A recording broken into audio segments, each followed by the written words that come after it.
Hello. We're going to change the chain case oil on this 2015 ZR7000 RR. I think this would also apply to the Yamaha Vipers. First thing we want to do is obviously remove the panel, side panel. I just took this thing out on a 25-mile ride, so it's nice and warm. Let it cool down a little bit, but I want it to be warm, so when I'm taking out I'm going to use a fluid extractor and extract the oil, the chain case oil, out of the chain case tank, if you will, the chain case itself. We'll need to remove this here panel. Get that out. Need to expose that area. You can see the reverse actuator here. We are going to have to remove that to get at the access for the chain case. This here is oil. It's not the chain case, it's an oil reservoir. The chain case is over here, and according to Yamacat instructions, they want you to take this whole thing off to drain the oil out, when they could have put a drain in the chain case. They didn't. So I've seen quite a few videos where they use an oil extractor, and that is what I'm doing. Now you can also see that my chain case, I think you can see that, it's right there, right in the middle of the window. So it's just the amount it needs to be. It's sitting on a level surface. So I'm going to have to remove the seat to remove this black panel here. So I just took out a screw at the edge here, pop the seat up, take that off, down nice and easy, and this will come up. Get this out of my way now. Could take off this whole side over here if I wanted to. I think I'm going to do that. Hold on. Okay, I removed the other panel on the other side. Now I can remove this here black panel as soon as I disconnect it.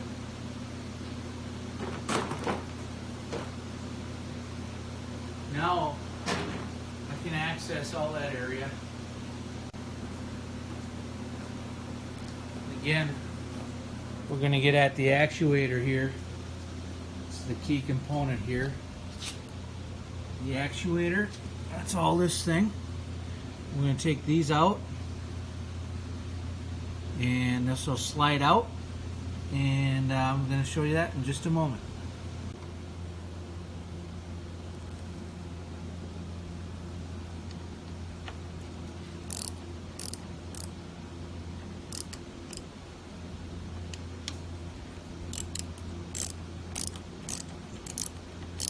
This is a T25 Turox T25. You can see that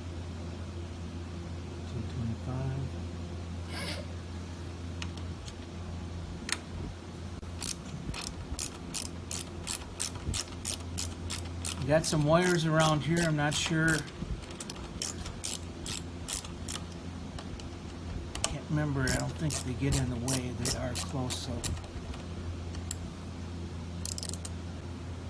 Okay, I've got these all loose. Just gonna pull them out.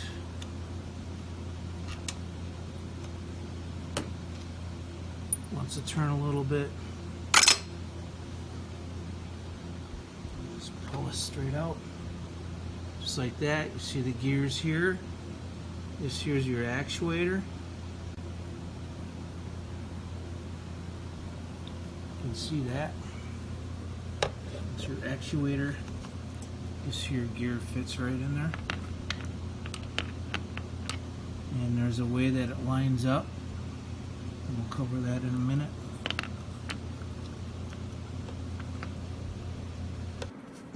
So you notice on this gear, there's a little indent down here, right there.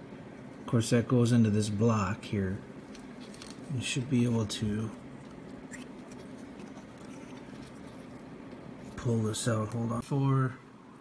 Just grab it with the pliers, kind of gently pull it out,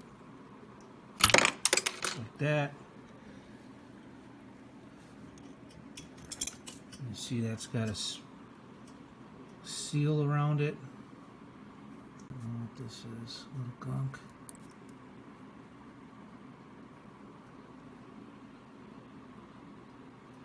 Put that down. There's a spring that fell down in here, so I'll have to dig that out. This is the little piece that was in here. That just slides out. That spring, I will grab that. It got stuck down in here underneath the crankcase there.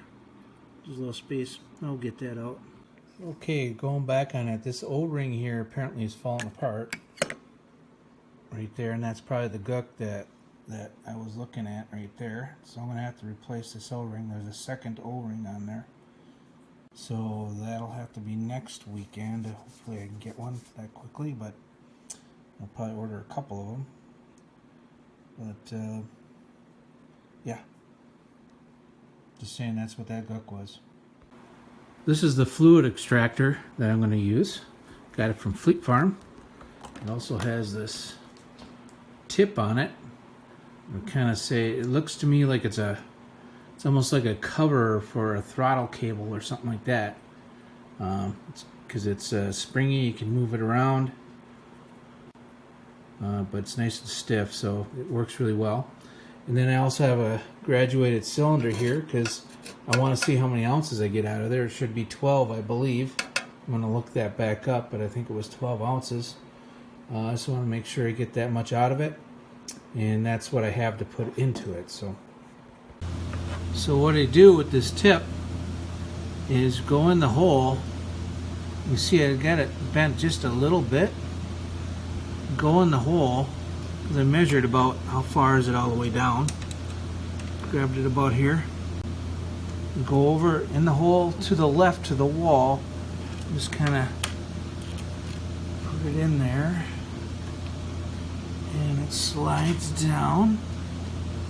And then it should be there, right there. It should be about the bottom. And then what we do with this thing, so just pump it, give it some pumps, and then it'll start extracting the fluid. Yep. Came right off, that's alright.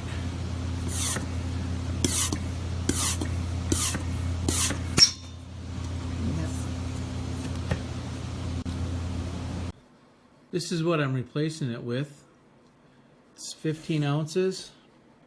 I got about 11 and a half out of the chain case, and they're saying it should be about 12, but 11 and a half was right in the middle of the sight, so that's how much is going back in. Okay, you can see I just added as much oil as I took out of it. And I'm back at the middle of the sight glass. It's a little bit tougher to see that because it's clean oil, but we've got that back on. So now we're going to get back into putting this back together. So for demonstration purposes, I'm going to put this back. I got some O-rings on order. I should get them in a couple days. But you'll see this notch here at the bottom. That's supposed to be at the bottom. Just push this in. I got the notch at the bottom. Just one click, and then two clicks. It kind of gave it a little bit of a twist to the left, but it's still very much at the bottom. And now the spring goes with the leather piece.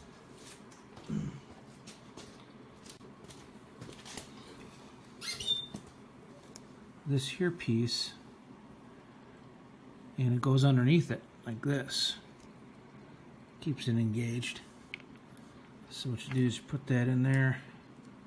Of course, it's all full of oil, so it's nice and easy to work with. I'm going to use both hands here. Get that in the slot.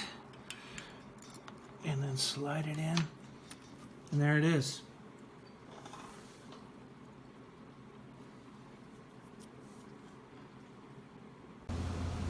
One thing I did do is I went back and replaced this.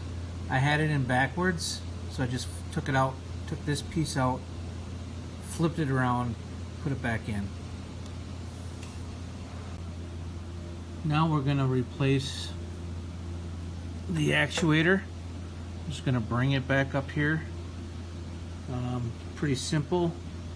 Teeth fit in the groove here, and you got 3 bolts to put on. Get it close to where it was, so it'll be tilted a little bit. I remember that from the last time I did this. See, now it's in there, and I'll have to slide it back there. Slid back, and then just put the bolts in. And we'll be ready to check, make sure that the reverse is working properly. I suppose it doesn't help that my arm's in the way.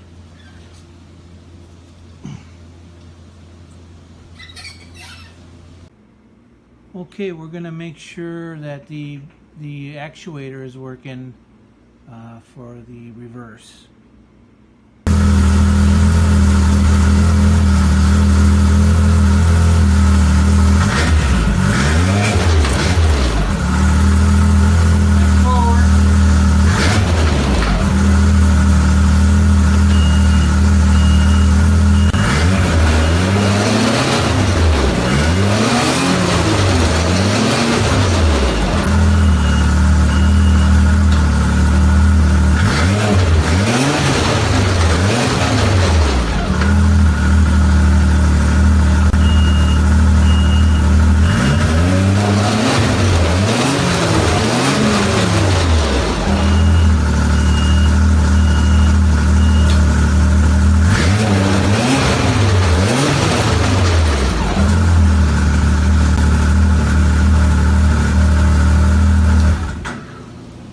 Looks like it's working to me. So that concludes my first video. Thanks.